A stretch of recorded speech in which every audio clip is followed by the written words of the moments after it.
क्या कहना है, बहराइच के पीड़ितों को तो मुआवजा दे दिया गया, संभल के पीड़ितों को मुआवजा देगी सरकार? बहराइच के पीड़ितों को तो मुआवजा दिया था सरकार ने, संभल के पीड़ितों को देगी क्या मुआवजा? जो संभल में करे हैं, जो प्रशासन पर पत्थर चलाएगा, हाई कोर्ट पे पत्थर चलाएगा, सुप्रीम कोर्ट पे पत्थर चलाएगा, उसको मुआवजा दिया जाएगा? कभी नहीं दिया जाएगा मुआवजा। दंगे करने वाले को मुआवजा मिलेगा, यानी अब मुआवजा उसको मिलेगा जो दंगे की नींव रखेगा, उसको मुआवजा मिलेगा। जो जाके किसी कम्युनिटी का झंडा उखाड़ेगा और हिंदू मुस्लिम का एजेंडा खड़ा करेगा, मुआवजा उसको मिलेगा। यही चलेगा ना यूपी में। राम गोपाल मिश्रा की गलती थी या नहीं थी? थी या नहीं थी?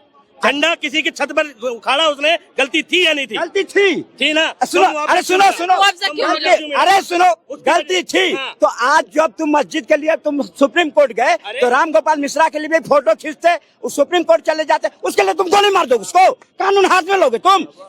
ऐसे चलेगी? नहीं चलेगी, बिल्कुल। वो उसको मुआवजा देना चाहिए, इसको 1 रुपया नहीं देगा। अखिलेश यादव क्यों दे रहा? उसको वोट बैंक की सवाल है। वो चाहते नहीं कि देश के मुसलमान भारतीय जनता पार्टी के पास जाए। आज यूपी के 7 कॉन्स्टिट्यूएंसी मुसलमान निर्णायक था और वो वोट दिया, उसकी खुंदा वहाँ भड़का के निकाले और मासूम को मरवाए, उसकी उपेक्षा करते सरकार उसको देगी? मरे ना मासूम, हाँ मासूम मरे ना संभल में, तो मरवाए तुमने, मरवाए राहुल गांधी ने। मासूमों को मुआवजा मिलेगा नहीं मिलेगा?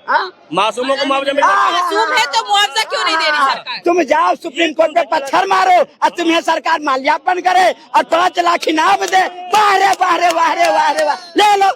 बस मुझे मेरा मकसद पूरा हो गया कि भाई जब अंधभक्त इस स्थिति पे पहुंच जाए तो मैं समझ जाता हूँ मेरा काम पूरा हो गया। ठीक भाई, ये जो बुद्धि है ना जो इनकी, काम करना बंद कर गई। एक तरफ ये उसको मासूम भी कहते हैं, फिर कहते हैं मुआवजा क्यों मिलेगा? ठीक है, उकसाने वाला कौन है? कौन उकसाए रात में? उकसाने वाले को मुआवजा मिलेगा क्या? उकसाने वाले को मुआवजा मिलेगा? शाम में कोई नहीं आया, शाम में कोई नहीं आया और रात भर में कहाँ से बुला लिए? कहाँ से आ गई कारतूस, देसी कट्टे कहाँ से आए? अब मरे हैं क्रॉस फायरिंग में, अब सरकार देगी मुआवजा? अच्छा, अखिलेश यादव को कहना है, अच्छा अब वो सरकार नहीं है, अब कांग्रेस की सरकार नहीं है जो कश्मीर से हिंदुओं को भगा दिया गया, पत्थर मारे सेना पर में और सेना पत्थर खाती रही और फिर जहाँ मरिया पत्थर से छोड़ो। अब पत्थरबाज का जवाब पत्थर से दिया जाएगा, माल्यार्पण नहीं किया जाएगा। वो एक बात बताओ, गोली कैसे चली है बताओ? और जो संभल का सीओ है उसके इतने धार्मिक वीडियो वायरल क्यों है ये बताओ? संभल के जो सीओ साहब हैं, पुलिस वाले हैं, उनके इतने धार्मिक वीडियो वायरल क्यों है बताओ मुझे? ये सब जितने प्रोपेगेंडा फैलाना फैला लो। वहाँ के डीएम, वहाँ के एसपी, वहाँ के कलेक्टर सारे व्यवस्था कर रहा है और सारे न्यायोचित हो रहा है, तभी तो ये आज जो जितने भाग रहे हैं। क्यों? अरे तुम कहाँ गया था जब कन्हैया कुमार का गर्दन काट दिया गया था? तो तुम प्रियंका गांधी क्यों नहीं गई थी? राजस्थान में तुम सरकार थी, बहराइच में क्यों नहीं गई प्रियंका गांधी? ये बताइए, मस्जिदों का अब्बाजान है क्या वहाँ पे? क्यों? ये मुसलमान की वोट है, हमारा। अच्छा, ये बताइए कि मस्जिद सब नहीं चलेगी। अच्छा जी, सवाल ले लेते हैं कि मस्जिद के सर्वे तो हो रहे हैं, पुलवामा का सर्वे कब होगा? पुलवामा? हाँ बताओ। RDX मस्जिदों के तो सर्वे करवा, ये जवाब दें। 162 को ताज होटल में मौत के घर उतार के चला गया, अब मौनी बाबा ऐसे करके सोया रहा, बोला नहीं, मुंह से बकार नहीं निकली। आज पुलवामा पे आवाज निकाल दे, पुलवामा का जवाब दिया। अरे सुनो, पुलवामा का जवाब दिया। 13वें दिन घुस के पाकिस्तान में 350 को मौत के घर पहुंचा के आ गया था। ये है भारत की ताकत। होटल का जवाब चाहिए इन्हें। ताज होटल में हेमंत करकरे, विजय सालस्कर, ठीक है, जैसे जो है सिपाही मर जाते हैं और इनके बीजेपी की सांसद प्रज्ञा, क्या नाम है, मिश्रा, प्रज्ञा ठाकुर, वो कहती है हेमंत करकरे आतंकवादी था। वो हेमंत करकरे को तू तड़ाक और बदतमीजी से उसका नाम लेती है। ठीक है, ये बीजेपी की आइडियोलॉजी है।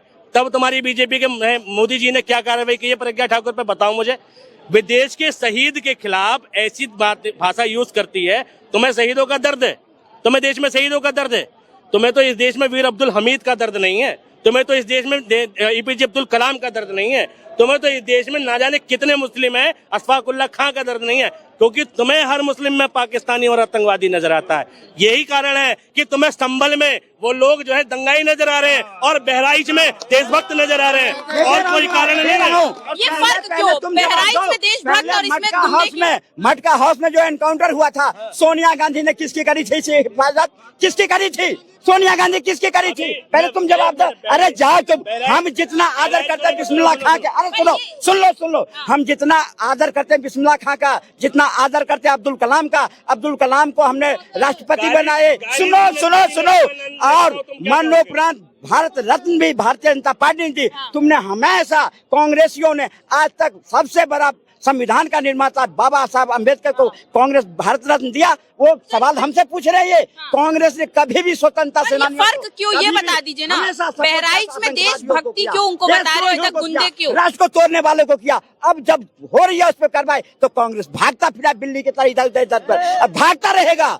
अब नहीं आने वाला है, चाहे कितना से याद आ गया बाबा रामदेव का। एक मिनट बाबा रामदेव सुनो बाबा रामदेव और सुनो और इनकी अरे सुन ले, और तुम्हारा बौखलाहट अभी शुरू हुआ है, अभी तो शुरू है, अभी तो हमारा चलेगा, चलता रहेगा हमारा चलता रहेगा। ये कह रहे ना कांग्रेस भाग रही है इधर उधर। जब कांग्रेस की सरकार थी बाबा रामदेव अनशन पे बैठे थे भ्रष्टाचार के खिलाफ और कह रहे थे कि जब तक काम चलेगा जुबान से चलाएंगे, नहीं तो तलवार से चलाएंगे, और सुबह उठ के सलवार से काम चला रहे थे। महिला की तरह भागा कौन था? सरकार की पावर क्या होती है ना, कांग्रेस ने बहुत अच्छे से बताया था रामदेव और उनके चेलों को, और तुम भी होगे शायद उसमें। सलवार तुमने तो ना पहनी थी, बताओ मुझे। आज जो धर्म पे जाति पर आवाज उठाते हैं, आज इन्हीं के पूर्वज तलवार के नोक पर सलवार पहने थे। आज इन्हीं के पूर्वज तलवार के नोक पर सलवार पहन लिया जो हमारे सामने बोलता है। और ये देन कांग्रेस की है, जो अगर सरदार पटेल बन गया होता प्रधानमंत्री तो ऐसे को आज हमें सुनना नहीं पड़ता।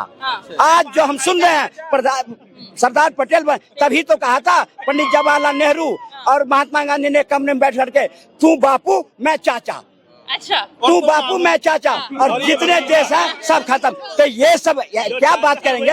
ये देशद्रोही जो देश को तोड़ने की बात करेगा, राष्ट्र तोड़ने की बात करेगा। अच्छा टांग तोड़ दिए जाएंगे। देश तोड़ना भाई देश कैसे बनता है? देश के लोगों से। और देश में हमारे देश की जो विचारधारा है और जो देश की खूबी है, ठीक है, विभिन्नता में एकता। यहाँ अलग अलग जाति समुदाय अलग अलग धर्म के लोग रहते हैं, फिर भी जब देश की बात आती है तो हम एक होते हैं।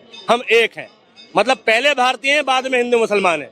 और जब तुम रात दिन इस देश में एक कम्युनिटी को टारगेट करते हो तब देश टूटता है। जब देश की मस्जिदों में मंदिर ढूंढते हो तब देश टूटता है। जब हर मुसलमान में हिंदू ढूंढते हो जब देश टूटता है। जब गौ हत्या के नाम पे लोगों को मार देते हो तब देश टूटता है। जब कन्हैया लाल की हत्या हो जाती है तब देश टूटता है। ठीक, और रात दिन देश को तोड़ने का काम कोई कर रहा है ना, रात दिन देश को तोड़ने का कोई काम कर रहा है तो वो बीजेपी की विचारधारा है, अंधभक्तों की विचारधारा है। इसलिए कहता हूँ अंधभक्त मुक्त भारत चाहिए मुझे।